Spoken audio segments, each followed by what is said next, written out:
Kahit anong panahon ay talaga namang napakasarap nitong leche flan. Ang ganda nitong ipanregalo, pang negosyo, at saka masarap itong ihain sa kahit anong mga espesyal na okasyon. Umpisahan muna natin sa paggawa ng caramel. Magtunaw lang tayo sa mahinang-mahinang apoy ng 1 cup na white sugar. Napakarami kong egg yolks. Ginamit ko kasi yung egg white doon sa paggawa ng puto cake. Ngayon, kukuha lang ako dito ng mga 24 pieces na yolks. Yung iba ay durog na, so isasali ko na rin siyempre sa bilang yon. Nasa 24 egg yolks yan. At syempre, yung basag na ay tinansya ko na lang. I-mix lang natin ito gently para walang masyadong bula-bula yung kalabasan ng ating leche flan. Ayan, at pag nahalo na natin mabuti, ihanda naman natin itong 2 can ng evaporated milk. 375 ml yung kada isa, so 750 ml itong dalawa.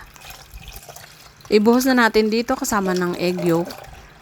Ayan, medyo marami-rami rin yung magagawa ko dito.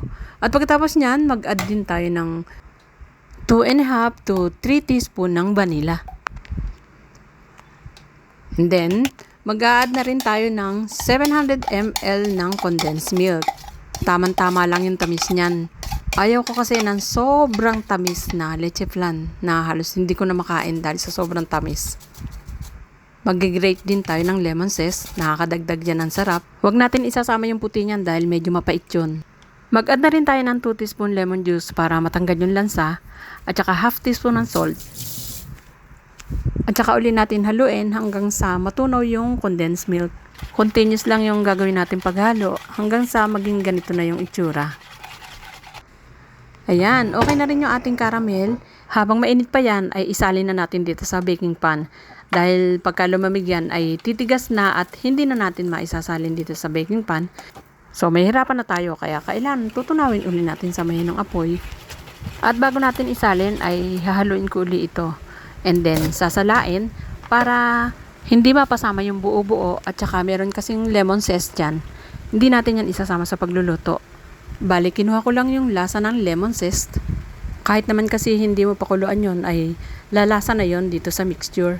Bago ko nga pala ginadgad yung lemon, ay hinugasan kong mabuti yon. Dahil syempre, hindi naman natin alam kung saan nalalapag yun, kung saan nalalaglag. Ayan, meron pang mga bula-bula sa ibabaw, kaya pinipress ko ng konti ng tinidor para pumutok yung bula. Yun nga palang tubig ko ay kumukulo na sa ngayon. So bago ko ito isalang or bago ko i-steam ay babalutin ko muna ng aluminum foil para makasiguro ako na walang tubig na papasok dito sa aking leche flan mixture. Talagang isisid ko yan, titiklopin ko hanggang sa pinakailalim ng aking baking pan. Yan, para sure na walang makapasok na tubig. Medyo matagal ko kasi itong pakukuluan kaya gusto ko makasiguro na safe yung aking leche flan mixture.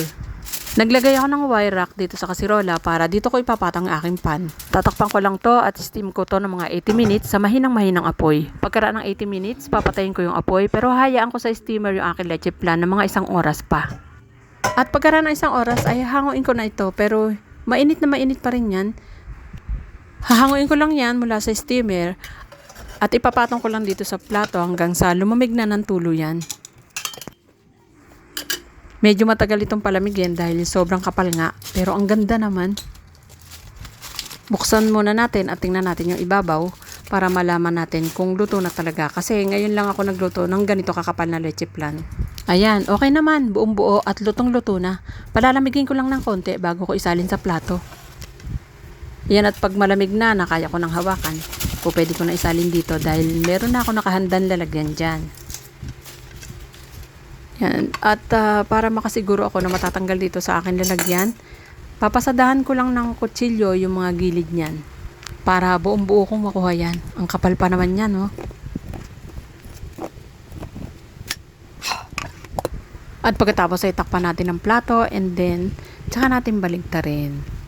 Yan, tsaka natin iangat yan ng dahan-dahan. Dahan-dahan, baka masira. Sayang ang effort pagka nagkadurog-durog. Wow! Ayan, ang ganda. Meron pa siyang mga mugmug doon sa gilid. So, tatanggalin lang natin yan. Ibababa lang natin para malinis tingnan.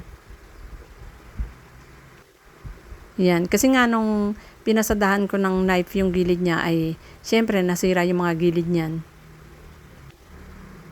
Yan, malinis na. Ganda na. Grabe, tingin pa lang, oh, katakam-takam na. Ngayon, ikakat na natin ito. At meron akong hinandang lalagyan na pagka cute-cute, po pwede nyong ibenta ng ganito rin yung po pwede nyong paglagyan, po pwede nyong ipang regalo. Ayan, at kung tatanungin nyo nga pala kung saan kong binili itong aking triangle na clamshell, ay ilalagay ko yung link dito sa comment section. Ganda, oh, very smooth. Okay, tama na yung pasikat. Lagay na natin dito sa lalagyan. Dito sa akin triangle clamshell. Di ba ang cute, oh? Yan, at para mas lalong sumarap kada slice ay lagyan natin ng caramel. Ang sarap nito, dessert. Ang sarap din itong ilagay sa halo-halo, sa mga ice cream. Ayan, i-slice ko lang lahat yan and then ilalagay ko na sa mga lalagyan. Tapos, ilalagay ko sa rep. So, anytime na gusto namin kumain, kuha na lang ng kuha ng isa. Medyo malaki yung isa niyan, pero siguradong pagka inumpisahan mo ay hindi mo natitigilan. Dahil yummy naman talaga at hindi nakakasawa dahil hindi naman nga sobrang tamis. Ayan, okay na. Pwede nyong gayahin yan para sa inyong negosyo. Okay, enjoy and thank you for watching.